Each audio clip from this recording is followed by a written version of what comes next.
అన్ని నగలకు తరుగులో 1% తక్కువ. అంతేకాదు మీ పాత నగలకు 150 రూపాయలు గ్రాముకి ఎక్కువ ఇస్తాము. నమస్తే, నేను మీ తేజ్. నేపాల్లో వరద బీభత్సం వల్ల అక్కడ ఏం జరిగిందో మీ అందరికి బాగా తెలుసు. దగ్గరగా 64 డ్యామ్లన్నీ కూడా కూలిపోయాయి, చాలా బ్రిడ్జెస్ అన్ని కూడా కూలిపోయాయి, చాలా మంది చనిపోయారు. అయితే రానున్న రోజుల్లో కూడా ఇంకా భారీగా వరదలు వచ్చే ప్రమాదం ఉంది. ఆ వరదలు కాస్త మన ఇండియాలో కూడా వచ్చే అవకాశం కూడా ఉన్నట్టు కూడా చైనా ఇంటెలిజెన్స్ చెప్తున్నట్టు కూడా చెప్తున్నారు. సో క్లియర్ గా తెలుసుకుందాం అసలు ఏం జరుగుతుంది ఏంటి అనేది. మనతో పాటు మాట్లాడడానికి సీనియర్ జర్నలిస్ట్ తాము బాలాజీ ఉన్నారు, ఆయనతో మాట్లాడతాం. నమస్తే సార్. సో చైనా ఇప్పుడు నేపాల్ తో పాటు భారత్ ను కూడా హెచ్చరిస్తుంది. సెప్టెంబర్ 1 వరకు కూడా భారీ వర్షాలు, భారీ వరదలు వచ్చే అవకాశం ఉంది. ఈసారి అక్కడ ఏదైతే ఒక ప్రళయంలా వచ్చేదో అది ఇండియాకు కూడా చేరుకునే అవకాశం ఉంది, ఇండియాలో కూడా ఇబ్బంది అయ్యే అవకాశం ఉన్నట్టు కూడా చైనా హెచ్చరిస్తుంది. ఏం చెప్తారు సార్ దీనికి సంబంధించి? ఇప్పుడు మొన్న బుధవారం అర్లీ మార్నింగ్ 8:15 మొదలైన అవలాంచి అంటే 17,000 అడుగుల ఎత్తులో నుంచి ఐస్ గడ్డ కరిగి కూలింది. ఆ కూలిన తర్వాత 4,000 అడుగుల లోయలకు కూలినప్పుడు అక్కడ రివర్ సిస్టమ్ ఉంది, బోటే కోషి అండ్ త్రిశూల రివర్ సిస్టమ్. ఈ రివర్ రివర్స్ ని ఇది అడ్డుకున్నప్పుడు ఆ వాటర్ పెరిగిపోయి అక్యుములేట్ అయ్యి అటాక్ చేసింది. దాదాపు 2 కోట్ల క్యూబిక్ మీటర్ల వాటర్, గంటకి 5,850 క్యూబిక్ మీటర్ల వాటర్ ఫ్లో అయింది. అందువల్ల మొత్తం విలేజ్లన్నీ కొట్టుకుపోయినాయి. మీ లలిత వారి ఆషాఢం శ్రావణం ఆఫర్. అన్ని నగలకు తరుగులో 1% తక్కువ. అంతేకాదు మీ పాత నగలకు 150 రూపాయలు గ్రాముకి ఎక్కువ ఇస్తాము. రెండింటినీ కలిపితే నగ ధరలో 2% కన్నా ఎక్కువే సేవ్ చేస్తారు. అసలే మీ లలితలో తరుగు చాలా చాలా తక్కువ. అయితే చైనా మీద విమర్శలు వచ్చాయి, ముఖ్యంగా నేపాల్ ప్రభుత్వం విమర్శలు చేసింది. చైనాకి ఇది ముందుగా తెలిసి మాకు కానీ చైనా ముందుగా అలర్ట్ చేసి ఉంటే మేము అలర్ట్ అయ్యే వాళ్ళు మాకు 45 నిమిషాల తర్వాత మాత్రమే మాకు ఇన్ఫర్మేషన్ అంది. ఈ లోపల నష్టం జరిగిపోయింది. అలర్ట్ చేసే పరిస్థితి లేవు. అలర్ట్ చేయాల్సిన అక్కడ మెటీరియలాజికల్ స్టేషన్స్ కూడా కొట్టుకుపోయినాయి ఆ ఏరియాలో. సో ఇప్పుడు చైనా ఏమో దీన్ని ఖండించింది. మాకు ఇన్ఫర్మేషన్ లేదు, ఉంటే చెప్పుండేవాళ్ళం. అంటే మామూలుగా చైనా దగ్గర geological, hydrological and satellite information ఉంటుంది అనమాట. వాళ్ళకి సంబంధించిన నదులు వాటి మీద ఇన్ఫర్మేషన్ ఉంటుంది. ఎందుకంటే అది powerful satellite systems, hydrological systems, geological systems develop అయింది చైనాలో. నేపాల్లో అది లేదు. కాకపోతే చైనాకి నేపాల్కి మధ్య అటువంటి ఒప్పందం లేదు. ఇన్ఫర్మేషన్ షేరింగ్ ఫ్యాక్ట్ అంటారు, అటువంటివి లేవు. కాబట్టి మోరల్ యాంగిల్లో, హ్యూమన్ యాంగిల్లో చెప్పుండాలి, మానవతా దృక్పథంతో చెప్పాలి, కానీ చెప్పలేదు. దాన్ని విమర్శలు వచ్చినప్పుడు ఇప్పుడు చెప్తూ ఉంది ఇంకొక ప్రమాదం రాబోతుంది, 72 గంటల్లో ఇంకొక పెద్ద ప్రమాదం రాబోతుందని చెప్తుంది. దీనికి కారణం వర్షాలు కాదు, ఇంకోటి కాదు. ఇప్పుడు అక్కడ టిబెట్లో చోచన్ కోలా, పురేపు సాంగ్సో అని 2 నదులు ఉన్నాయి. ఈ 2 నదులు మెల్లగా ప్రవహించి నేపాల్లోకి వస్తాయి. నేపాల్లోకి వచ్చే చోట ఒకటి అయిపోతాయి. ఆ 2 కలిసి సంగమం అయిపోయి ఒక నదిగా ఫామ్ అవుతుంది.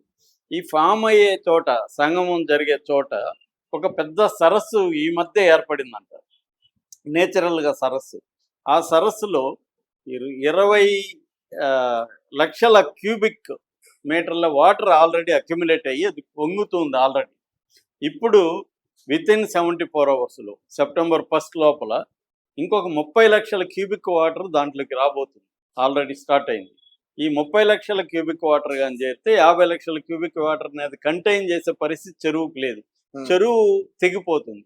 తెగిపోయినప్పుడు ఆ వాటర్ అంతా ఒక్కసారిగా మళ్ళీ నేపాల్లోకి ఎంటర్ అయిపోతుంది. ఇది చైనా చెప్తోంది. ఇప్పుడు జరిగిన ఈ ప్రాంతం ఏదైతే ఉందో, ఈ బోషికోటే and Bhote Koshi and Trishuli water systems ఉన్న ఏరియాలోనే ఇదంతా జరిగింది. ఇప్పుడు మళ్ళీ అదే ప్లేస్లోకి రాబోతుంది అని హెచ్చరించింది. ఇప్పుడు భయం ఏంటంటే ఆల్రెడీ అక్కడ కొన్ని వేల, నేపాల్కి సంబంధించిన వాళ్ళే 13,000 సైన్యం ఉన్నారు అక్కడ. ఆల్రెడీ రెస్క్యూ ఆపరేషన్ చేస్తున్నారు, హెలికాప్టర్లు దిగాయి, బోట్లు పెట్టుకున్నారు. రకరకాల పద్ధతుల్లో ఒకటి రెస్క్యూ ఆపరేషన్ చేయాలి, 2 శవాల్ని బయటికి తీయాలి. అక్కడంతా మొత్తం బురదతో నిండిపోయింది, దాన్ని తవ్వాలి. తవ్వుతున్న కొద్దీ రకరకాల రూపాల్లో శవాలు వస్తున్నాయి. మిస్ అయిన పర్సన్స్ ఫోన్ హెల్ప్ లైన్లకి విపరీతంగా కాల్స్ వస్తున్నాయి. వాళ్ళందరికీ చెప్పాలి. కనీసం ఇప్పుడు మన ఇక్కడ సుహాసిని రెడ్డి అనే అమ్మాయి, ఎల్బీ నగర్ అమ్మాయి మిస్ అయింది. కనీసం వాళ్ళ ఇంట్లో వాళ్ళకి మీ అమ్మాయి బతుకుందా, చనిపోయిందా, ఏదో ఒకటి చెప్పాలి కదా వాళ్ళకి. కనీసం చనిపోయింది అనుకుంటే, అయ్యో చనిపోయింది అనుకోనన్నా వాళ్ళు ఏడుస్తారు. కుదిరితే ఆ అమ్మాయి శవాన్ని వాళ్ళకి అప్పగిస్తే అంతిమ సంస్కారం చేసుకుంటారు. ఇది చాలా ఇంపార్టెంట్. శవాలను అప్పగించడం ఇంపార్టెంట్. బతుకున్న వాళ్ళని సేవ్ చేయాలి. కొంతమంది గాయపడి ఉంటారు, కొంతమందికి ఫుడ్ ఉండదు. వాళ్ళందరినీ కూడా రెస్క్యూ ఆపరేషన్లు తీసుకొని వాళ్ళకి సపరేట్ శిబిరాలు ఏర్పాటు చేయాలి. ఇవన్నీ చేయాలంటే ఇప్పుడు మళ్ళీ వరదలు వచ్చిందనుకో, వీళ్ళకి రిస్క్. సేవ్ చేసే వాళ్ళ సైన్యానికి, రెస్క్యూ ఆపరేషన్ చేస్తున్న వాళ్ళకి, వీళ్ళకి హై రిస్క్లోకి వెళ్ళిపోతారు. సో ఇప్పుడు వీళ్ళు అక్కడ మళ్ళీ వీళ్ళని ఎలా కాపాడాలి? ఇది పెద్ద ప్రశ్న అయిపోతుంది. రెండోది, వాళ్ళకి ముందే హెచ్చరించారు కాబట్టి ఇప్పుడు ఆ ఏరియాలో ఇంకొంతమంది ఈ వరదల్లో అఫెక్ట్ కాని వాళ్ళు కొంతమంది ఉన్నారు. వాళ్ళకు కూడా మళ్ళీ ఈ వరద ఒక్కసారిగా 50 లక్షల క్యూబిక్ మీటర్ల వాటర్ మళ్ళీ పడింది అనుకో, మళ్ళీ ఆల్రెడీ ధ్వంసమైనవన్నీ మళ్ళీ ఇబ్బందికి గురవుతారు. ఇక్కడ ఉన్నోళ్ళు కూడా పోతారు. సో అందుకని ఇప్పుడు ఇది ఇండియాకు కూడా వచ్చే అవకాశం ఉందని చెప్తున్నారు. ఎందుకంటే ఆల్రెడీ ఈ ఫ్లో వచ్చింది కదా, 5 కోట్ల క్యూబిక్ వాటర్ ఫ్లో ఉంది. అదంతా కూడా వస్తుంది. ఇప్పుడు ఇది కూడా ఇంకొక 50 లక్షలు యాడ్ అయితే ఇంకా పెద్ద ఇది జరగబోతుంది. ఇది చైనా ఇప్పుడే హెచ్చరించింది అనమాట. సో దీన్ని డిపార్ట్మెంట్ ఆఫ్ హైడ్రాలజీ అండ్ మెటీరియలాజీ నేపాల్కి సంబంధించి, అలాగే national disaster risk reduction and management authority, ఈ 2 డిపార్ట్మెంట్లు దీన్ని మానిటర్ చేస్తున్నాయి. చైనాకి సంబంధించిన హైడ్రాలజిస్టులు కూడా దీని మీద వర్క్ చేస్తున్నారు. ఇప్పుడు ఎందుకంటే ప్రపంచవ్యాప్తంగా చైనా మీద విమర్శలు వస్తున్నాయి. ఎందుకంటే ఈ నేపాల్ ప్రమాదంలో దాదాపు 39-40 దేశాల సంబంధించిన టూరిస్టులు చనిపోయారు. ఇప్పుడు మామూలుగా అమెరికాలో ఒక్క టూరిస్ట్ చనిపోయినా అమెరికా గవర్నమెంట్ మొత్తం రచ్చరచ్చ చేస్తుంది. వాళ్ళు అంత సీరియస్గా తీసుకుంటారు అనమాట. వాళ్ళ పౌరులకి అంత వాల్యూ ఇస్తూ ఉంటారు వాళ్ళు. సో ఇప్పుడు అమెరికా, యూరోప్లో ఉండే ఫ్రాన్స్, యూకే, కెనడా అనేక దేశాల వాళ్ళు ఉన్నారు కాబట్టి ఒక్క సద్గురు టీంలో S3 అనే టీంలోనే 80 మంది మిస్ అయిపోయారు. అందులోనే 39 దేశాల మంది ఉన్నారు ఒక్క సద్గురు టీంలోనే. సో అందుకని ఇప్పుడు ఆ దేశాలంతా కూడా ప్రెజర్ పెడతాయన్నమాట చైనా మీద కూడా. మీరు దీని మీద ముందుగా ఎందుకు వర్క్ చేయలేదు అని ప్రెజర్ ఉంటుంది. సో డిప్లొమాటిక్ ప్రెజర్ అనేది ఉంటుంది కాబట్టి ఇప్పుడు చైనా కూడా రంగంలో దిగి అలర్ట్గా తన శాటిలైట్లని వాటన్నిటిని ఆ ఏరియాలోకి మోహరించడం, అక్కడ ఎటువంటివి జరగబోతాయి అనేది అనలైజ్ చేయడం, ఇవన్నీ ముందుగానే పసిగట్టి చెప్పడం అనేది మొదలుపెట్టింది. ఇది ఇప్పుడు ఇండియాకి చెప్పట్లేదా? ఇండియాకి ప్రమాదం జరగబోతుంది. ఎందుకంటే బ్రహ్మపుత్ర నది మీద కూడా వాళ్ళు ఇప్పుడు ఒక పెద్ద డ్యామ్ కడుతున్నారు. ఆల్రెడీ తీగార్జెస్ అనే ఒక డ్యామ్ ఉంది. అది ప్రపంచంలోనే అతిపెద్ద డ్యామ్ అనమాట. అతిపెద్ద హైడ్రో పవర్ ప్రాజెక్టు. దానికి 3 రెట్టింతలు ఉన్న డ్యామ్ ఇప్పుడు బ్రహ్మపుత్ర నది మీద కట్టబోతుంది. చైనా ఆల్రెడీ స్టార్ట్ చేసింది. అది దానివల్ల ఇండియాకి డేంజర్ అనమాట.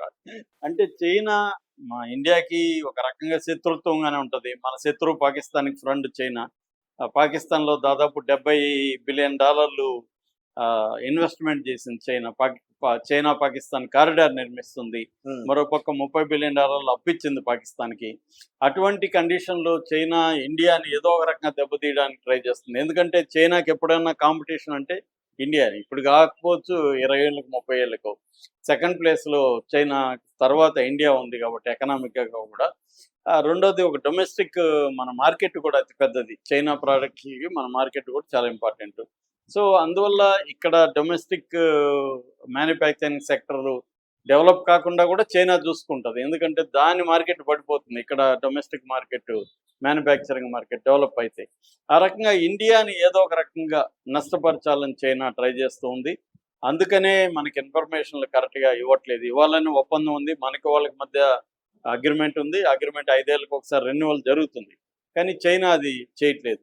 అయితే ఇప్పుడు మాత్రం ఈ సరస్సు ఆర్టిఫిషియల్గా నేచురల్గా ఏర్పడిన ఈ సరస్సు వల్ల మళ్ళీ 72 గంటల్లో ఈ త్రిశూలి అండ్ బోటే కోషి రివర్ సిస్టంలో వరద రాబోతుంది అనేది అంటున్నారు. ఇప్పటికి ఆల్రెడీ 469 డెడ్ బాడీస్ దొరికాయి. ఒక్క చిత్కన్ జిల్లా నుండి అక్కడే మాత్రమే 132 డెడ్ బాడీస్ దొరికాయి. ఇంకా వేలాది డెడ్ బాడీస్ ఉన్నాయని చెప్తున్నారు. ఎందుకంటే మిస్ అయిన వాళ్ళు వేలాది మంది ఉన్నారని చెప్తున్నారు. ఒక హైదరాబాద్ నుంచి కూడా 22 మంది మిస్ అయ్యారు. అట్లాగా ప్రతి రాష్ట్రం నుంచి, ఇండియా నుంచి కూడా మిస్ అయ్యారు. సో అందుకని ఇప్పుడు ఇండియా కూడా బాగా ఎఫెక్ట్ అవ్వబోతుంది ఈ వరదల వల్ల. ఆల్రెడీ ఇండియా నేపాల్కి హెల్ప్ చేస్తుంది. నేపాల్ నిజానికి చాలా విషయాల్లో ఇండియాకి వ్యతిరేకంగా ఉన్నప్పటికీ కూడా ఇండియా ఇమీడియట్గా వెళ్ళి పంపించింది. మన రెస్క్యూ టీంలు వెళ్ళాయి, మన ఫ్లైట్లు వెళ్ళాయి, మందులు ఫుడ్ తీసుకొని వెళ్ళాయి. అలాగే రెస్క్యూ ఆపరేషన్లో ఇండియా యాక్టివ్గా పార్టిసిపేట్ చేస్తే హెల్ప్ చేస్తుంది. పరస్పర దేశాలు, పక్క దేశాలు చేసుకోవాలని అవసరం ఉంది. ఎందుకంటే మనం ఇంటర్ డిపెండెంట్, వాళ్ళ మీద మనం, మన మీద వాళ్ళు డిపెండ్ అవుతారు. కాకపోతే రివర్ సిస్టమ్స్ అప్ స్ట్రీమ్లో ఉన్న చైనా తన రివర్ సిస్టమ్స్ సంబంధించిన ఇన్ఫర్మేషన్ని షేర్ చేసుకోకపోతే మనకి ఎక్కువ ప్రమాదాలు ఉంటాయి. ఇండియాకి కూడా ఉంటుంది. ఇండియా, నేపాల్, భూటాన్, బంగ్లాదేశ్ ఈ 4 దేశాలకి బ్రహ్మపుత్ర నది వెళ్తుంది. ఈ 4 దేశాలు ఎఫెక్ట్ అవుతాయి. చైనా కానీ సకాలంలో ఇన్ఫర్మేషన్ షేర్ చేసుకోకపోతే 4 దేశాలు కూడా ఇబ్బందికి గురవుతాయి. Right, thank you so much.